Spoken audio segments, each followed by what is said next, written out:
안녕하세요. 책 읽어주는 편안한 엄마입니다.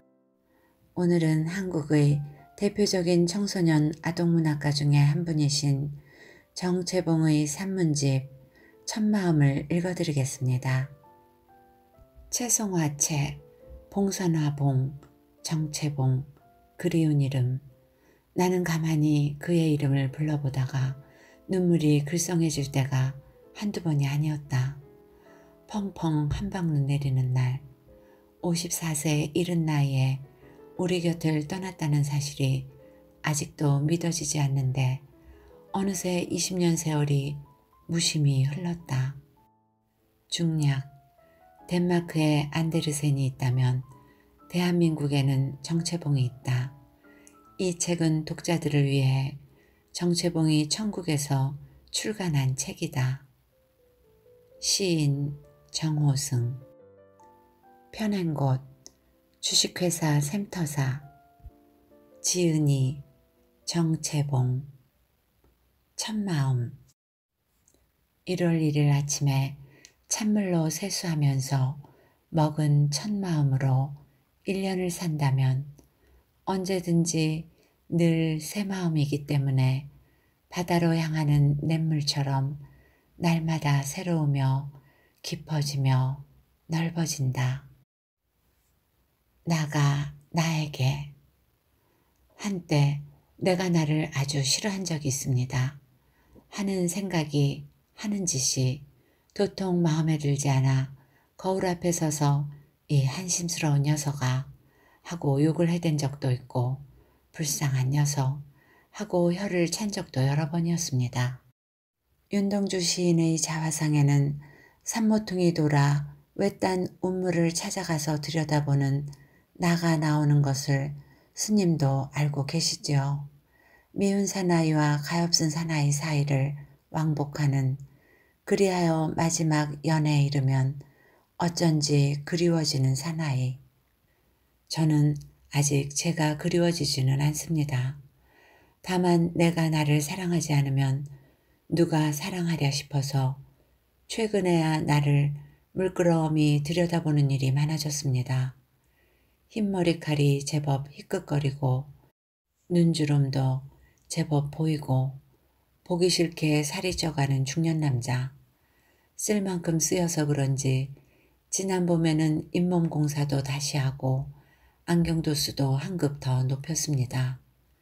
5월에는 갑자기 유명을 달리한 친구가 생긴 데다가 주위의 권고도 있고 해서 생전 처음 종합검진이라는 것을 받았는데 4장 가운데 2군데에 제 검진이 떨어졌습니다. 다시 오라고 한 날 잔뜩 주눅이 들어서 갔더니 위는 벽이 좀 헐었다며 약을 주었고 간은 절주하라는 명령을 받았습니다. 그래도 금주 아닌 절주여서 천만다행이었습니다만 한편 그동안 내장한테 함부로 대한 것을 사과하지 않을 수 없었습니다. 미안하네 하고요. 어제는 거울 앞에서 남한테는 해퍼쓰면서도 나한테는 인색했던 미소를, 쑥스러움을 무릅쓰고 선사하였습니다. 오늘 밤은 나를 껴안아 줄 생각도 하고 있습니다. 스님, 나는 나이여서 행복한 것이겠죠. 장마철입니다. 스님네 앞 도랑에 물소리가 크겠네요. 도랑물에도 안부를 전합니다. 마음의 문을 열고. 김수환 추기경님의 귀향길에 동행한 적이 있다. 한티제를 넘을 때라고 기억하는데 추기경님께서 나한테 이런 말을 하였다. 인간에게는 나가 셋 있지요. 내가 아는 나, 남이 아는 나가 있으며 나도 남도 모르는 나 또한 있는 거예요. 내가 아는 나와 남이 아는 나에 대해서는 쉽게 인정하였다. 그러나 나도 남도 모르는 나에 대해서는 한참을 생각하게 되었다. 나는 추기경님께 되물어보지는 않았지만 나도 남도 모르는 나는 바로 마음일 것이라고 결론을 내었다. 알다가도 모를 이 마음에 의해 인간은 행복농사를 짓기도 하고 불행농사를 짓기도 하지 않는가. 풀잎을 흔드는 실바람 한 줄기, 호수에 있는 여린 파문 한낱에 조찰의 기쁨을 느끼는 마음이 있는가 하면 인격을 타락시키고 자신을 파탄케 하는 독사의 독을 내뿜는 마음도 있다. 일찍이 조사란 불교의 총대주 교수님을 말합니다. 인간의 마음은 태어난 그대로로서 형태도 없고 색깔도 없고 이름도 없고 있는 것이라곤 아무것도 없는 것이 전부라고 하였다.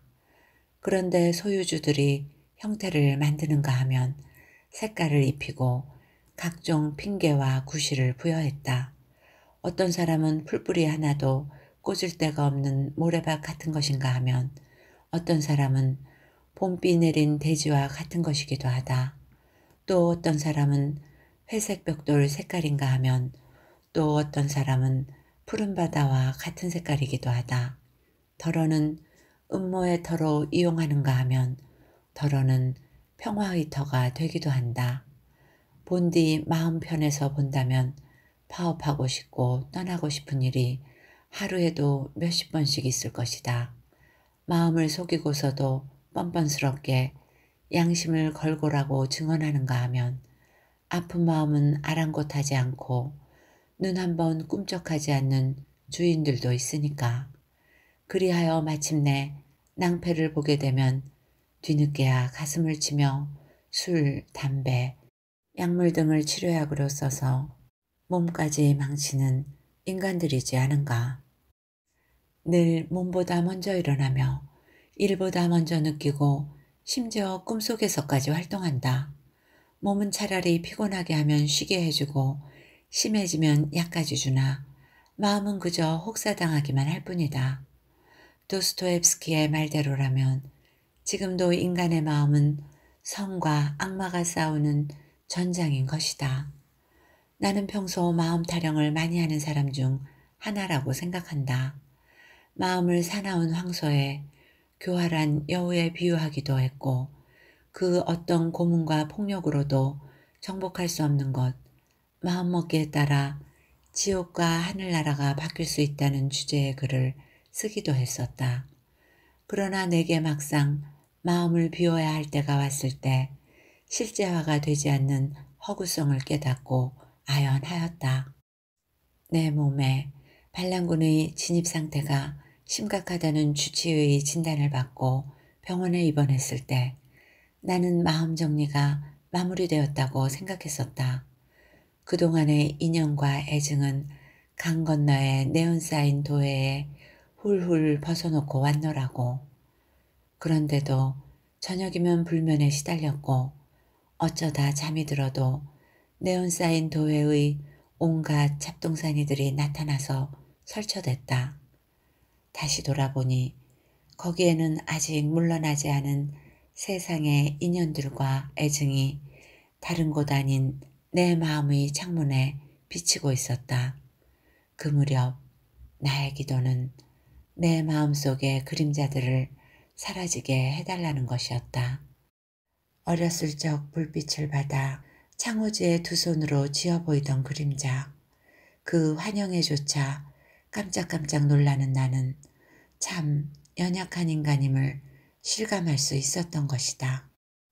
물이 급하게 흘러가도 고요하고 꽃잎이 떨어져도 조용한 마음의 주인도 있다던데 나는 참 작은 냄비 같은 인간이라는 것을 실감한 계기이기도 했다. 법화경에 이런 대목이 있다. 쇠의 녹은 쇠에서 생긴 것이지만 차차 쇠를 먹어버린다. 마찬가지로 그 사람 마음에서 생긴 잘못이 자신을 먹어버린다. 우리는 마음 한번 잘못 쓴으로써 패가망신하는 사람들을 어제의 뉴스에서도 보고 오늘의 뉴스에서도 보고 내일의 뉴스에서도 볼 것이다. 또한 드물게나마 마음 한번 바르게 써서 꽃잎은 떨어져도 지지 않는 영원한 꽃 또한 본다. 그러니까 인간의 마음에는 독사와 독수리도 살지만 해독초와 펠리컨도 있고 투우도 살지만 투우사도 있는 것이다. 문제는 기생한 녹이 쇠를 먹어버리듯이 본래의 청정한 마음이 사욕에 오염되어 버린 데 있다. 현대의 과학과 기술만 해도 그렇다. 인간을 위해 발명한 기계와 연마한 기술이 이제는 신의 자리까지도 넘보는 우상이 됐다. 하늘나라를 약속하는 것이 아니라 현세를 없는 것이 없는 넘치는 세상으로 바꾸겠다는 구세주의 등장인 셈이다. 과학과 기술에도 내면에는 의의와 윤리가 있었다. 그러나 현대의 살인적 경쟁에 매달려 가다 보니 처음의 인간을 위한 의의와 윤리는 사라지고 오직 목적만이 남아서 생태계까지도 파괴시키는 발전으로 오히려 인류가 불안한 현실에 직면해 있는 것이다. 하늘이 내린 복을 다 받지 마라 는 말이 있다. 새 세기를 맞는 과학인가 기술인은 누가 먼저 내놓느냐는 경쟁에서 한 걸음씩 물러나 처음의 마음, 곧 인간을 위한, 인류의 미래를 위한 의의와 윤리를 다시 챙겨야 할 것이다. 삼라만상은 복잡하게 얽힌 두뇌신경처럼 인간의 마음들로 연결되어 있다고 한다. 그러기에 오늘 우리 앞에 산이 있고 나무가 있고 새가 노래하는 그런 내 밖의 마음과 내 안의 산과 나무와 새가 함께 어우러지는 겸허한 마음이 하나 될 때 우주 만유는 비로소 안녕하다고 할 수 있을 것이다. 문제는 마음이 나와 가족 그리고 공동체에 한정되어 버린 데 있다. 자신이 생각하는 것만이 곧 최선이고 자신의 가족만이 우선이며 자신이 소속된 공동체만이 절대적이라고 믿기 때문에 마음이 서로 단절되어 인류가 일종의 동맥경화 현상을 겪고 있는 것이다. 새 아침에 우선 당신 한 사람을 구원하기 위한 이 마음의 소리를 들어보라. 저녁 종소리. 해남 미황사를 다녀왔습니다. 봄이 무르익을 대로 무르익은 남도길에서는 꽃을 떼어놓고는 시선을 건넬 데가 없을 정도였습니다. 저와 눈 맞춘 꽃들을 대충 적어보자면 이렇습니다. 묵꽃, 배추꽃, 갓꽃, 쑥갓꽃, 유채꽃, 자운형꽃, 토끼풀꽃, 민들레꽃, 독새풀꽃, 탱자꽃, 쌀이꽃, 찔레꽃, 돌배꽃, 산 복숭아꽃, 애기똥풀꽃, 제비꽃. 이 정도는 제가 알아맞힌 꽃 이름 드립니다만 부끄럽게도 알지 못하는 꽃들도 상당하였습니다. 아무튼 니만 꽃 있느냐, 여기 내 꽃도 봐라. 며 꽃들이란 꽃들은 서로 다투어서 다 피어있는 듯한 꽃세상이었습니다. 아마 지금쯤은 요것들 보소잉, 어디 꽃벼락 한번 맞아보라 며 아카시아 꽃이 확확 팝콘처럼 퍼져버렸을 테지요. 감꽃도 소록소록 피어났을 테고. 그러나 뭐니뭐니 해도 지난 봄 길에 저는 너른 들녘 가득히 출렁이고 있는 보리를 볼 수 있어서 참 반가웠습니다. 보리들은 이삭을 볼록볼록하게 베고 있었습니다만 덜어는 목을 내놓고도 있었습니다. 살찐 보리 이삭을 보고 있자니 만감이 교차하더군요. 보리를 구워 먹던 일이며 보리 이삭을 줍던 일이며 달마산 자락에 있는 미황사에는 앞버스를 놓쳐서 자그마치 차부에서 1시간 반을 기다렸습니다. 덕분에 나물보퉁이를 내려놓고 앉아있는 안악내로부터 아들이 꽁이란 공을 말합니다. 기가 막히게 잘 찬다는 자랑도 듣고 막무가내로 더 줘 라고 하는 거린한테 먹던 비스킷을 고스란히 빼앗기기도 하였습니다. 하루에 6번 운행한다는 그 노선의 5번째 버스를 타고 미황사에 도착한 시간은 오후 4시. 경내에는 기울고 있는 햇살 아래 석류꽃이 다소곳이 피어 있었습니다. 다도해를 바라보면서 대웅전의 부처님이 하염없이 내다보고 계시는 다도해에는 이내만 어려 있어 저는 공복감을 느꼈습니다. 한동안 뒷산에서 뻐꾸기가 운 뒤에 보니 석류꽃 한 송이가 깨어진 기왓장가에 떨어져 있더군요. 해 역시도 수평선 너머로 뉘엿뉘엿 치고 문득 천재의 노을이 듣는다고 생각하다 말고 저는 보았습니다. 저는 해를 배웅하고 있는 부처님의 발그레한 입술에서 번져나오고 있는 노을을 노을이 어이 생기는지를 알고자 하는 사람은 미황사에 가서 해질 무렵에 있어 보면 알게 될 것이라고 말씀드릴 수 있겠습니다. 저녁 종소리를 들으며 산문을 나섰습니다. 차가 다니는 신장로에 나왔을 때는 어둠의 잔 깃털들이 다가들어 가게의 불빛을 호박빛처럼 노랗게 밝히고 있었습니다. 가게 주인은 막차가 떠난 지 한참 된다고 하였습니다. 어미개 한 마리가 젖을 출렁거리며 신장로를 유유히 건너간 뒤에 보니 하늘의 별들이 나오기 시작하더군요. 건너편 논에서는 개구리들 합창이 한창 어우러지고 길가 간이 정류장에 혼자 우두커니 앉아있다가 깜빡 졸았는지도 모르겠습니다. 클렉슨이 울려 눈을 떠보니 화물 트럭이 멈춰서서 타라고 손짓을 하고 있었습니다. 그날 미황사에서 저녁 종소리를 들으며 떠나와서 그런지 그날 밤 꿈에서는 별것 아닌 일에 아주 많이 울었습니다. 부끄러운 속 이야기를 드렸군요. 이해를 구합니다. 내가 사랑하는 것들. 비온 뒤에 한 켜 더 쟁여진 방죽의 풀빛을 사랑합니다. 토란 속잎 안으로 숨는 이슬방울을 사랑합니다. 외딴 둠의 옹달샘에 번지는 메아리 결을 사랑합니다. 어쩌다 방 윗목에 내려오는 새벽 달빛을 사랑합니다. 화초보다는 쑥갓꽃이며 감꽃이며 목화꽃이며 깨꽃을 사랑합니다. 초가지붕 위에 내리는 새하얀 서리를 사랑합니다. 무구덩이에서 파낸 무들의 노란 순을 사랑합니다. 아스팔트를 뚫고 올라왔다는 담양의 그 죽순을 사랑합니다. 고향에 해질 무렵이면 정강이에 뻘을 묻히고 돌아오던 건강한 수부들을 사랑합니다. 지나가는 거린을 불러들여 먹던 밥숟가락을 씻어서 건네주던 우리 할머니를 사랑합니다.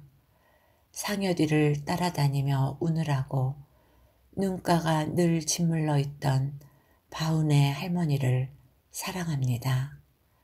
남의 허드렛 일을 자기 일처럼 늦게까지 남아하던 곰보 영감님을 사랑합니다. 명절 때면 막걸리 기운에 코끝이 빨개져서 소고 하나만을 들고 농악대 뒤를 따라다니며 덩덕쿵 덩덕쿵 어깨춤이 신나던 복의 아버지를 사랑합니다. 동네 머슴제사를 100년이란 긴 세월 동안 한 번도 거르지 않고 지내고 있는 문경의 농바위꽃 사람들을 사랑합니다. 죽으면서 동네 정자 앞에 있는 소나무에 자기 재산의 절반인 논 15마지기를 상속시킨 예천의 이수목 노인을 사랑합니다. 눈 쌓인 겨울날이면 산짐승들이 걱정되어서 산자락에 무며 고구마를 던져놓는 송광사 스님을 사랑합니다. 고향을 잊고 사는 사람들에게 고향 소리를 들려주고자 여치 1만 마리를 키우고 있는 전주의 서병윤 씨를 사랑합니다. 내가 사랑하는 이 모든 것을 버무려서 그 누구도 아닌 한국의 아이로 복제하고 싶은 초승달과 밤배 속의 주인공인 나는 나입니다. 낙엽을 보며 창밖을 바라보시지요. 거기 어디쯤 서 있는 나무에서 막 떨어지고 있는 나뭇잎이 있을 것입니다. 단풍이란 사실 말라가는 얼굴빛이지 않은가요? 결핵을 앓는 여인의 뺨에 저녁 무렵이면 떠오르는 맑은 노을 기운과도 같은 그 마른 잎이 지금 나무를 떠나고 있습니다. 더 머물게 해달라는 애원도 없이 초연히 떨어져 땅에 눕고 있습니다. 봄날에는 그처럼 싱싱하게 움트던 것들이 아니었습니까? 5, 6월에는 꽃보다 더 찬란하다고 한 실록이 아니었습니까? 그동안 저들은 나무를 위하여 한시도 쉬지 않고 바람과 햇빛과 비의 영양분을 거두어들였습니다. 벌레들에게 제 몸을 뜯기기도 하였습니다만 그러나 남은 초록만으로 지금까지 포기하지 않은 삶입니다. 생의 희열을 푸르게 희구하였으며 아무리 작은 바람에도 춤을 추며 살아온 나날이었습니다. 나무의 눈으로 빛을 쫓았습니다. 귀로 바람을 쫓았습니다. 입으로 비를 쫓았습니다. 어떠한 감수성도 저 나뭇잎만큼은 따를 수 없었을 것입니다. 바람의 파장마다 음표처럼 나부꼈고 달마다의 움직임이 꼭 그만큼씩 이행되었습니다. 어떠한 가뭄에도 나무를 지키며 어떠한 큰 물에도 나무를 지키고자 혼자 처연히 버티었던 저들. 한여름에는 바람을 되받아 선들 바람을 키웠으며 그늘을 드리워 땀에 젖은 길손들을 쉬어가게 하였지 않습니까? 그러나 이제 지는 마당에서 한 점 자신의 공을 드러내려 하지 않습니다. 자신의 한때를 뒤돌아보며 안타까워하는 사람은 저 나뭇잎을 보십시오. 저들에게도 꽃보다도 찬란하다고 칭송받던 시절이 있었으나 지금은 저렇듯 무료합니다. 자신이 희생되었다고 원통해하는 사람은 저 나뭇잎을 보십시오. 나무를 위하여 한시도 쉬지 않았던 저들은 배품 자체를 돌아보지 않습니다. 움직이지 않는 상대를 향해 미운 얼굴을 보이는 사람은 저 나뭇잎을 보십시오.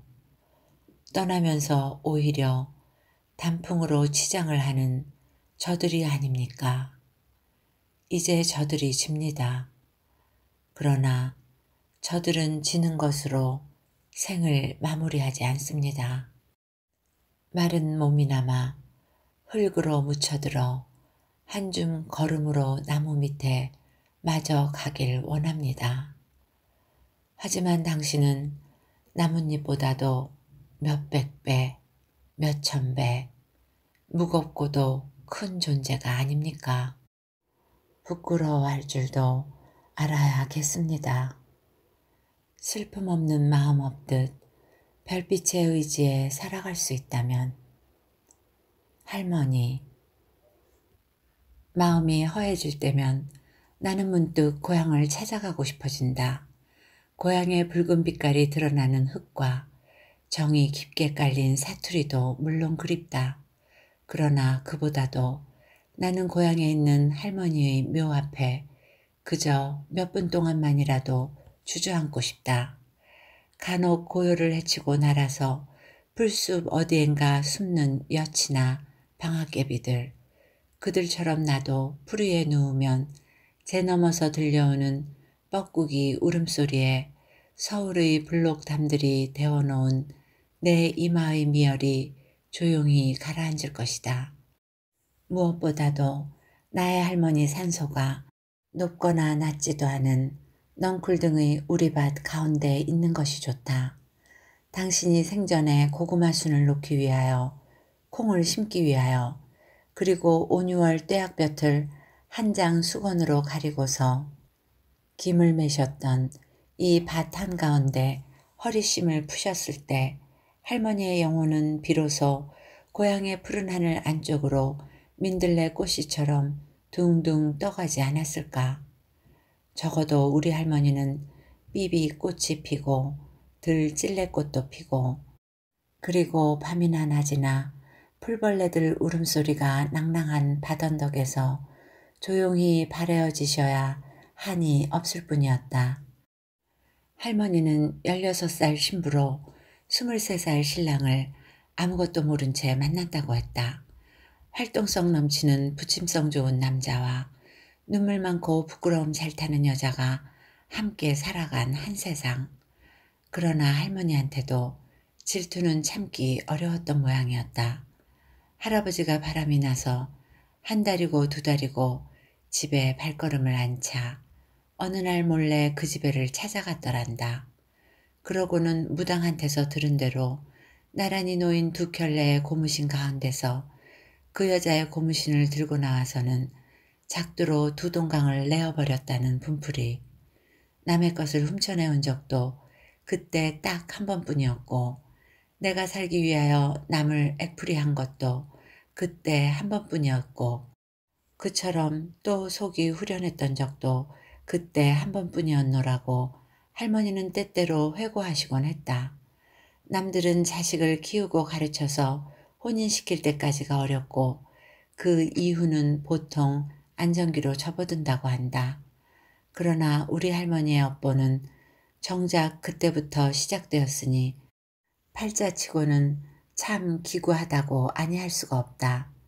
기울어져가는 가세와 함께 갑자기 죽어버린 며느리, 그것도 자식이나 남기지 않았다면 별 문제가 안 될 텐데 10달 정도의 계집아이와 그 위의 3살배기 사내아이를 두고 갔으니 그 아득한 절망의 깊이를 무슨 자로 재어볼 수 있을 것인가. 거기에다 어린 오누이의 아비 되는 아들은 일본 땅으로 건너가서 소식이 없고 텅 빈 고가에는 병석에 누워있는 남편과 어미도 합의도 없는 어린 손자뿐. 나는 언젠가 고향의 바닷가에서 갈대밭 사이 뻘기를 기어다니는 늙은 개 한 마리를 본 적이 있다. 어둠과 밀물이 저만큼서 다가오고 있는데 집을 찾지 못하고 갈대밭 사이 뻘기를 방황하는 게 우리 남매를 키울 때의 우리 할머니의 초조와 외로움이 그러했으리라. 엄마가 얼굴을 일켜주지 않고 돌아가셨어도 할머니가 오래까지 사셨다는 사실은 나의 첫째가는 복이었다. 그 때문에 할머니는 내내 바람따지의 늙은 소나무처럼 부대끼고 부대끼면서 서러운 한 세상을 살게 되고 마셨지만, 우리 할머니가 마음 놓고 잡수실 수 있는 음식은 무엇이었을까? 나는 때때로 그것을 생각해 보면서 회환에 적곤 한다. 할머니는 우리 앞에선 무쪽 하나도 함부로 입에 넣고 우물거리지 못했으니까. 어느 잔치에라도 초대받아서 가신 날이면 할머니는 꼭꼭 작은 수건으로 싼 것을 들고 오시곤 했다. 당신은 국물에 술 한 잔 마시는 것으로 만족하고 상위에 놓여있는 떡이나 부침 등속은 싸우셔서 손자들에게 나누어 주시는 정. 고향에서는 그 연약한 혼자 몸으로 농사를 지었고 이웃 읍내로 이사가서는 한동안 풀빵을 구워서 팔았고 국수 장사를 하기도 했다. 물론 이 모든 것은 어린 손자의 학교 뒷바라지 때문이었다. 소설책을 보느라고 밤늦게 있어도 공부 열심히 한다고 생고구마라도 깎아내오지 못하면 아파하시던 할머니의 그 가슴. 미원이 처음 나왔을 때 그것이 무슨 비약인 양 찬장 속 깊은 곳에 감춰두고서 끼니가 오면 손자의 국그릇에나 조금씩 조금씩 쳐주시던 그 안타까운 마음. 언젠가 우연한 자리에서 어떤 재벌의 재산이 화제가 된 적이 있다. 그날은 특히 그 사람이 가지고 있는 골동품에 대한 이야기가 오고 갔었는데 그 자리에서 문득 불문학자 한 분이 이런 말을 했다. 그 사람은 어떻게 죽지요? 그 아까운 것들을 가지고 가지 못하고 죽을 때는 얼마나 억울할까요? 그런 면에서 본다면 우리 할머니처럼 다 주기만 하고 살다 간 사람은 차라리 속이 편했을 것이다. 주다가 나중에는 손자가 걸린 연병까지도 대신 앓고 싶어 했을 정도였으니 할머니는 내가 군에서 제대에 돌아오자마자 이 세상을 떠나셨다. 아니, 그보다 훨씬 전에 할머니의 육신은 이미 무너졌던 모양이었다. 그날까지는 다만 의식만이 살아서 움직이고 있었을 뿐이었다. 손자의 얼굴을 보고 죽겠다는 그 가냘픈 의식만이. 그렇게 간단히 수만 번 거두어 버리면 말 것을 손자의 얼굴이 무엇이라고 그 큰 고통을 며칠이나 더 참고 기다리셨을까. 임종하기 하루 전날 나는 처음으로 할머니께 소원을 말해보았다. 할머니, 내가 은혜를 갚을 수 있게 조금만 더 살아요. 그러나 할머니는 가만가만히 고개를 저었다. 한참 후에 간신히 눈을 뜨고 할머니는 말했다. 네 하나 앞길 닦았으면 됐지.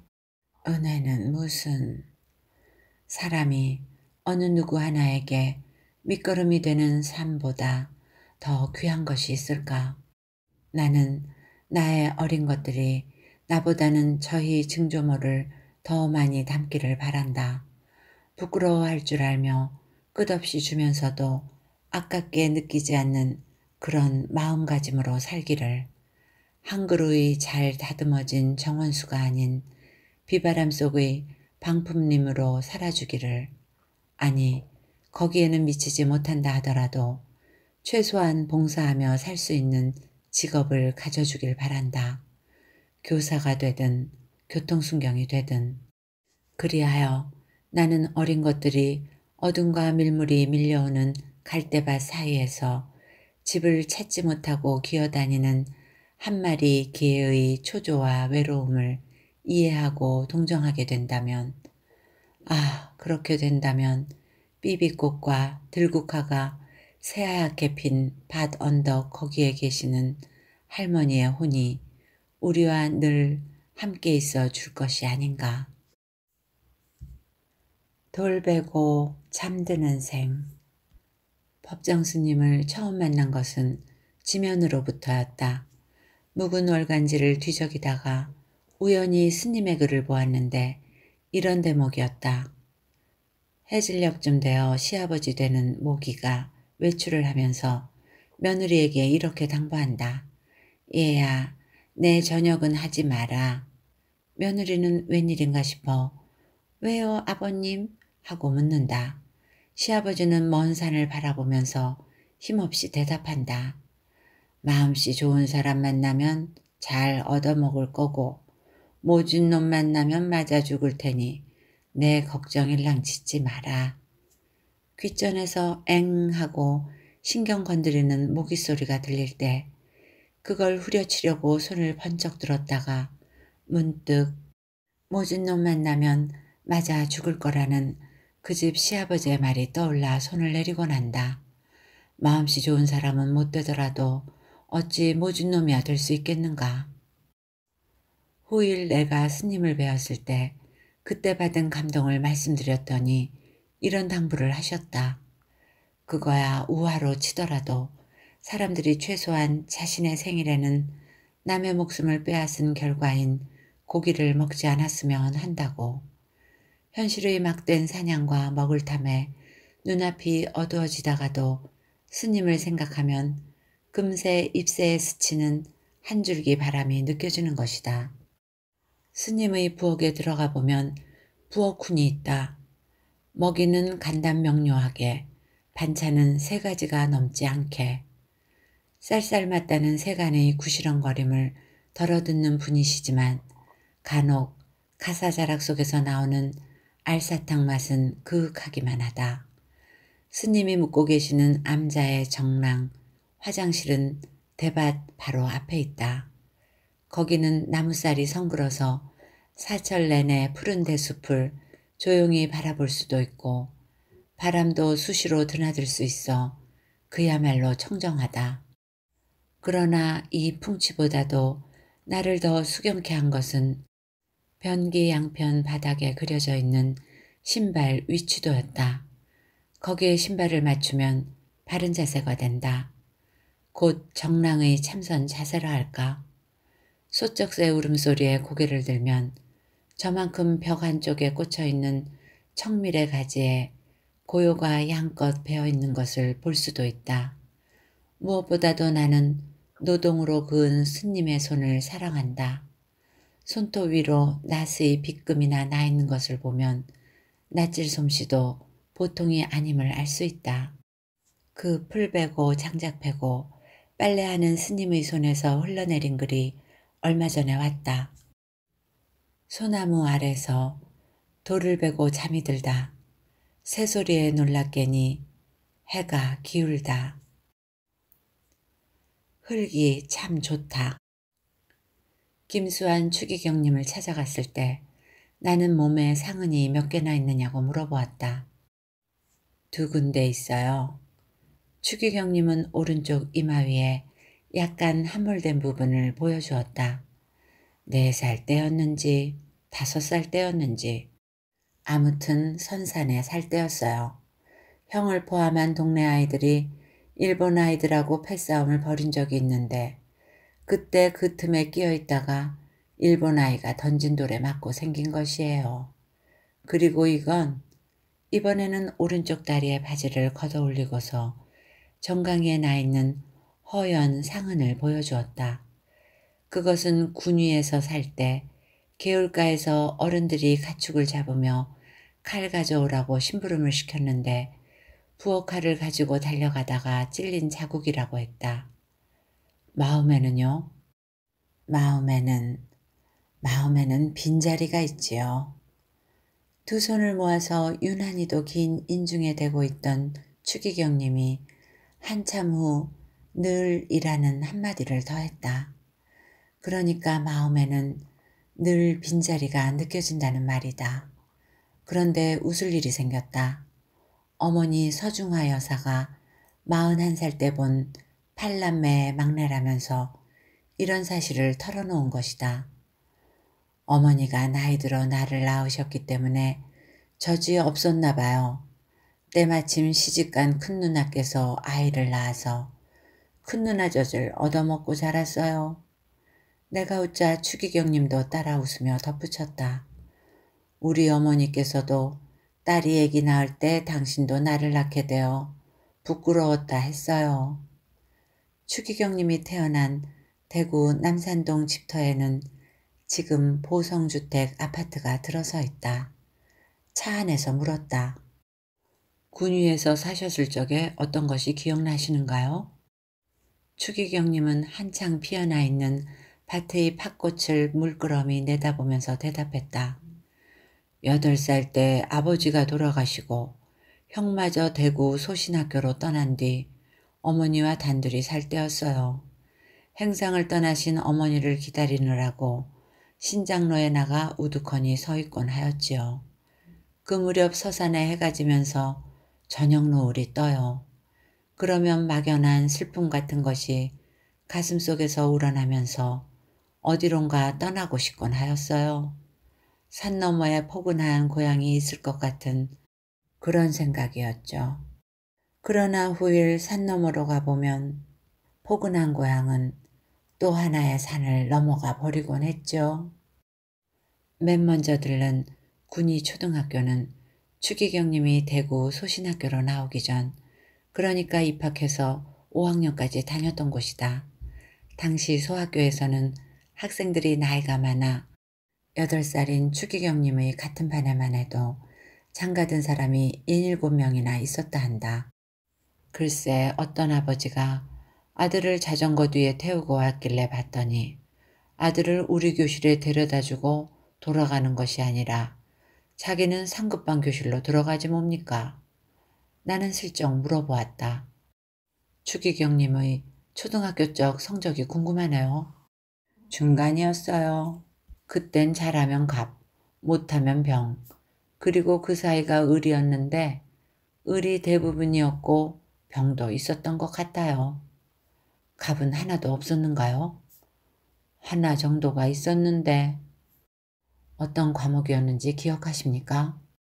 창가였던 것 같기도 하고 어른들하고 공부했던 때이니 그만한 성적 얻기도 어려웠던 것 아닙니까? 그러나 같은 여건이었는데도 형님은 갑이 대부분이었어요. 그때 함께한 국제재활원 전선용 부원장이 슬쩍 한마디 얹어주었다. 형님인 동안 신부님이 그러시는데 아버지가 돌아가셨을 때 공동묘지에 가서 흙을 한 줌 들고는 형아, 흙이 참 좋다 라고 하시더랍니다. 여기에서 또 순진하기는 추기경님 같은 분도 없을 것이다 싶은 대꾸가 나왔다. 못 들은 척하고 그냥 있으면 될 것을 난 기억이 없어요 하는 것이 아닌가. 내가 말했다. 그럼 어린 날의 한 말을 일일이 다 기억하고 있는 사람이 어디 있겠습니까? 상대방이 충격적으로 받아들여서 기억하고 있는 경우 말고는. 이때 추기경님 특유의 미소가 나왔다. 그런데 또 한 번 추기경님이 빙긋 웃은 일이 생겼다. 이제는 폐가가 되었을 망정 추기경님의 그리운 집이 있는 용대동에 갔을 때였다. 읍장이 당시 추기경님 집의 아랫집에 살았던 분이 생존해 있다면서 오토바이로 모시고 왔다. 한복에 중절모를 쓴 박두선 옹은 올해가 8순이라고 하였는데 추기경님의 얼굴을 유심히 들여다보더니 이렇게 말했다. 아, 쬐끔 알겠대. 그런디 자네 서울가 천주교인가 뭔가 하는디 들어가서 영판 높이 돼버렸다며. 나 나중에 서울 가면 밥 한 그릇 술 한 잔 줄 수 있겠제. 군위를 떠나 한티 성지에 들렸다가 고갯마루를 넘었다. 나는 물었다. 지난 봄에 황인철 인권변호사 장례미사 때 하신 강론이 감명 깊었어요. 특히 왜 하느님은 이런 분은 일찍 데려가시는가 하고 자문하시던 대목이요. 그래서 하느님이 계시지 않나 하고 의심하는 분도 있죠. 그러나 그럴수록 하느님이 안 계시면 안 돼요. 하느님이 계시니 그런 원망이라도 할 수 있는 것 아닌가요? 화제를 바꾸어서 나는 기억에 남는 선물이 있느냐고 물었다. 안동에서 신부 생활을 처음 할 때였어요. 어머니의 친구분 되시는 이 마리아 할머니가 계셨는데 고백성사를 하러 오실 때마다 계란 하나씩을 가지고 와서 꼭 당신이 보는 앞에서 먹으라고 채근하시곤 했어요. 한 번은 명주옷을 해와서는 보는 데서 입으라고 어찌나 성화이시던지. 대구에 가까워지면서 추기경님이 문득 나한테 물었다. 사람한테 고통이 없다면 어떻게 될까요? 몸만 자라고 마음은 자라지 않는 식물인간이지 않겠습니까? 이번에는 내가 물었다. 추기경님께서도 고통이 많으시죠? 추기경님은 미소를 지은 채 차창밖만 내다보았다. 어둠 속에 별이 뜨고 있었다. 나의 기도. 주님, 아직도 태초의 기운을 지니고 있는 바다를 내게 허락하소서. 짙푸른 순수가 얼굴인 바다의 단순성을 본받게 하시고 파도 노래밖에는 들어있는 것이 없는 바다의 가슴을 담게 하소서. 홍수가 들어도 넘치지 않는 겸손과 가뭄이 들어도 부족함이 없는 여유를 알게 하시고 항시 움직임으로 썩지 않는 생명 또한 배우게 하소서. 저 바다 가운데 서 있는 바위섬에 파도 자국이 없을 수 없듯이 이 세상 삶을 살아가는 우리들 중에 빗금 하나 없는 사람이 있겠습니까? 바라기는 그저 우두커니 서 있는 저 바위처럼 아린 상처나 덧나지 않게 소금물에 씻으며 살 수 밖에요. 읽어드릴 부분은 여기까지입니다. 1946년 순천의 바닷가 마을에서 태어난 작가는 1973년 동아일보 신춘문예 동화 부분에 꽃다발로 당선되어 등단하였습니다. 소년의 마음을 잃지 않고 맑게 살았던 작가는 성인 동화라는 새로운 문학 용어를 만들어냈으며 한국 동화작가로서는 처음으로 동화집 물에서 나온 새가 독일에서, 오세암은 프랑스에서 번역 출간되었습니다. 여러분 모두 새해의 첫 마음으로 바다로 향하는 냇물처럼 날마다 새로우며 깊어지며 넓어지기를 기원합니다.